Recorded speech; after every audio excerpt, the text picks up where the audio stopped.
All right, and welcome to the new edition of what was the Spicy Sports Show with Sam Strone. Now it's called The Good, the Bad, the Ugly. We're going to take it all from different angles here. I'm going to give it to you straight because, let's be honest, fan is short for fanatic and we're all crazy.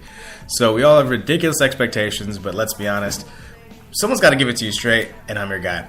So I'm Sam Strone. Welcome back. It's been a while since I've done the podcast. It's been about a year and change, but we're excited.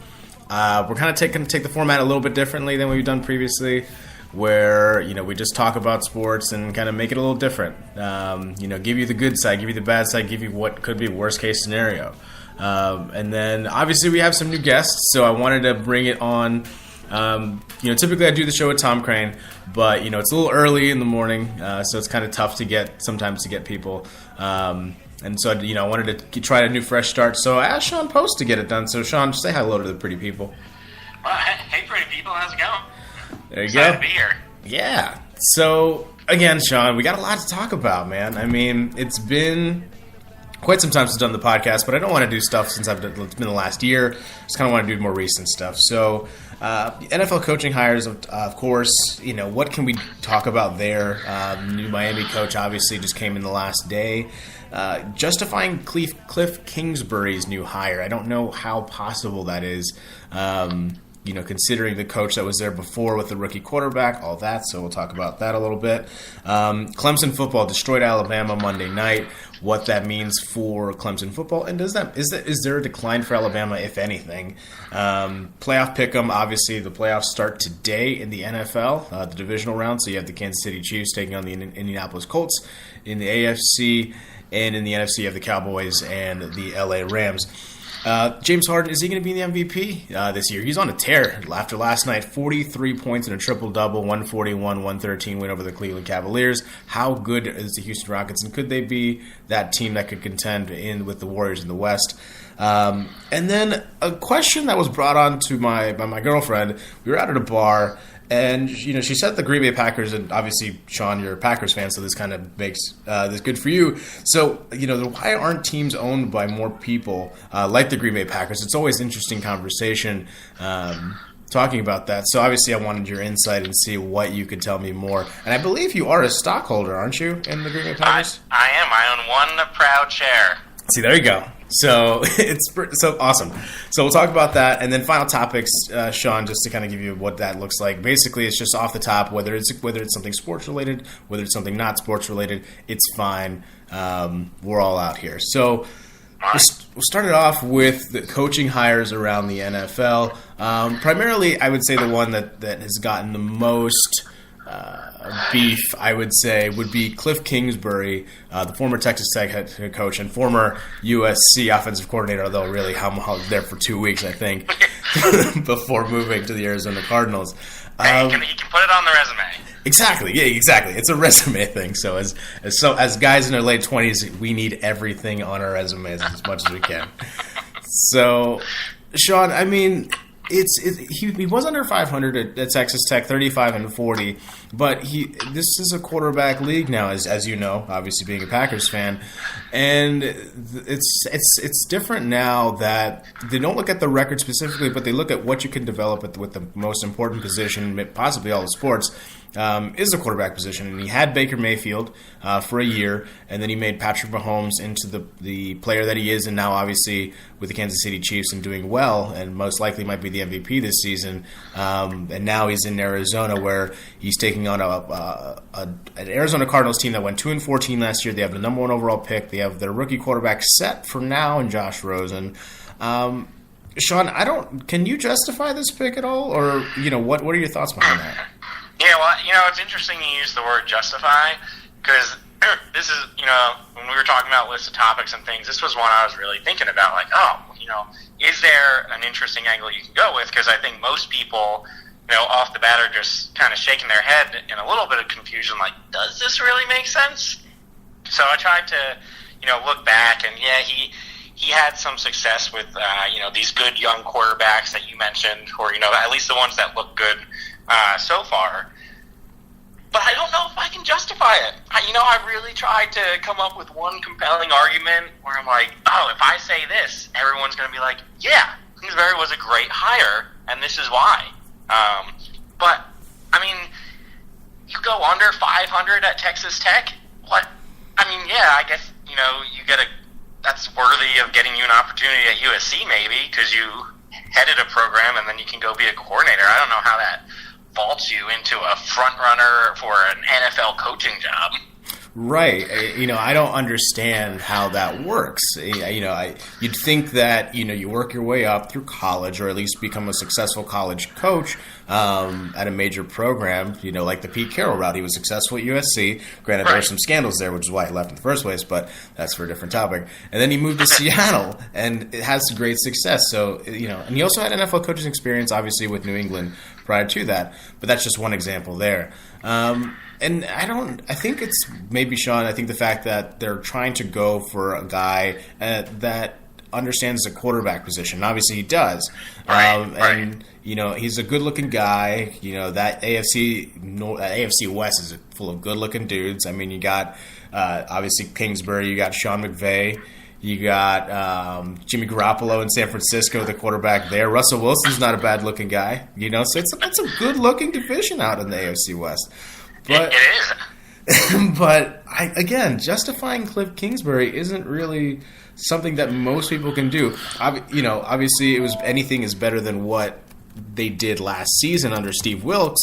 And obviously, the topic of conversation is then, is this a white privilege thing, or is this, a lack of black coaching? And I don't know that I can go that route either. It's not that I don't want more diversity in sports, and especially in the coaching ranks. I think that that's a difficult thing to overcome. That being said, it's just tough to come up with new candidates, and I think that that's what the NFL is trying to do, is come up with new candidates to fulfill these positions that have a certain expectation, particularly around the offensive side of the ball with the rules that are in place now.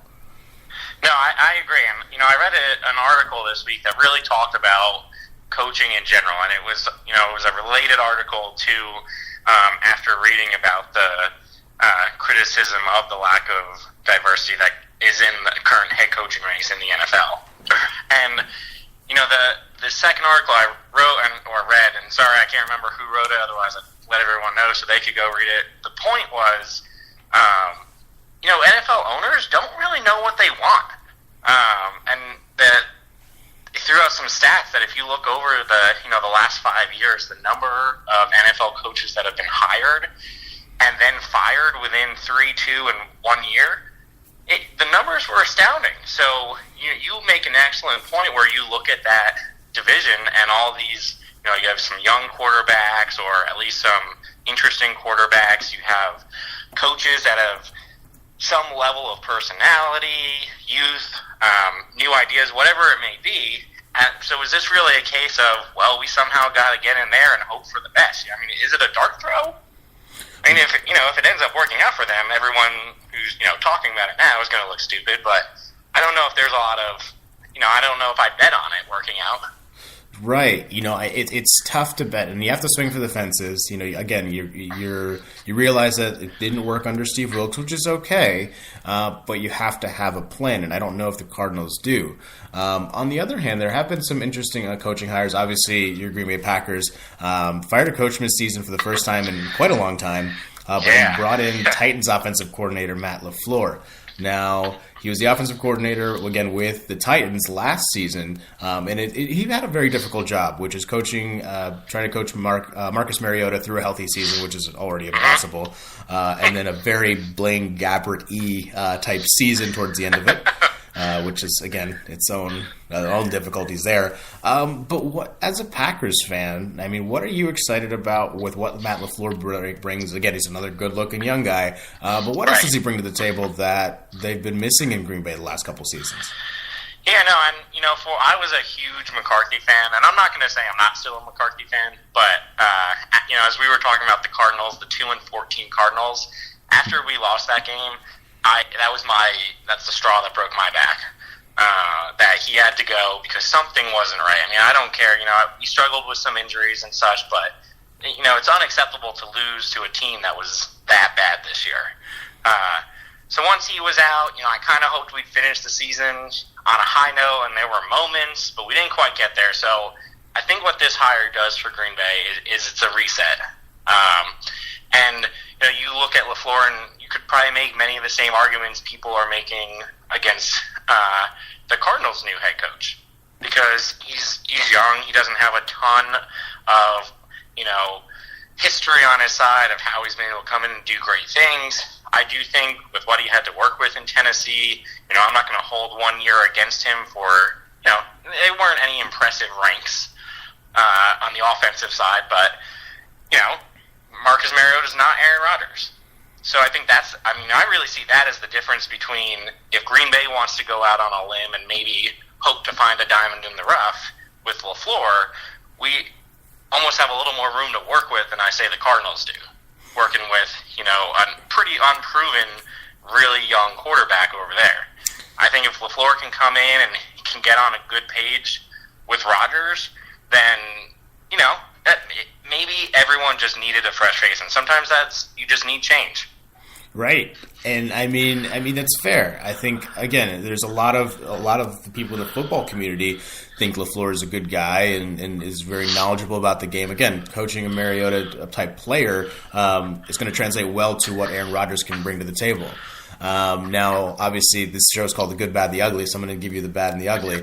It's going to be very tough in a division that already has the Bears is pegged as the best team this season, and is set up for a couple seasons with Khalil Mack, a young, developing Mitch Trubisky, and those weapons there. Obviously, Minnesota had a down year, and they were in the NFC Championship game 2 seasons ago. And then the Lions aren't a terrible team. I mean, they beat New England earlier in the year, so they do have some pieces around them. So I would say from top to bottom, this is probably the deepest division in the NFC, if not the NFL.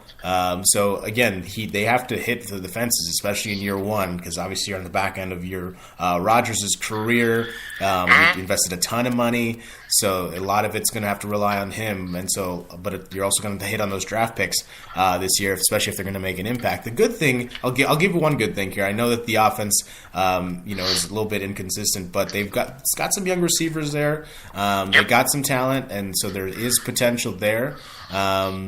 The ugly is that it might be the same repeat as last season, because obviously it's tough to coach a $30+ million quarterback in Aaron Rodgers. So now, can they do it? That's the big question. But again, it's Green Bay. It's always one of the most stable franchises in football. For them to have back-to-back losing seasons is very rare. So they should bounce back next season, especially with a new idea. Yeah. And I'll tell you, the one good thing that, most people around the NFL might not care about, he didn't change our defensive coordinator. And I would give, if we were giving Coach of the Year awards to defensive coaches, I'd give Mike Pettin, our new defensive coordinator as of last year, the award for the current year. With what he did compared to how atrocious our defense has been, for the last arguably 8 years, to come in, change things around, and struggle with so many injuries. We were down to 4 starters, at week 17. That LaFleur having the foresight to keep him on and not just do, a whole coaching change just because. I think that shows, a sign of maturity on his part that I wasn't necessarily expecting to see. Right. So, there's some hope, but, it could be a fan's hope talking as well. That's the bad side. Right. Again. It's easy to hope. Right. Fan is short for fanatic. We all have unrealistic expectations. I thought the Bills were going to make the playoffs, and then look what they did. So, I get it. So for the Cleveland Browns, they hired interim offensive coordinator Freddie Kitchens. Now, that might be one of the better hires of the coaching offseason, just because of the familiarity. Again, he was there as the interim offensive coordinator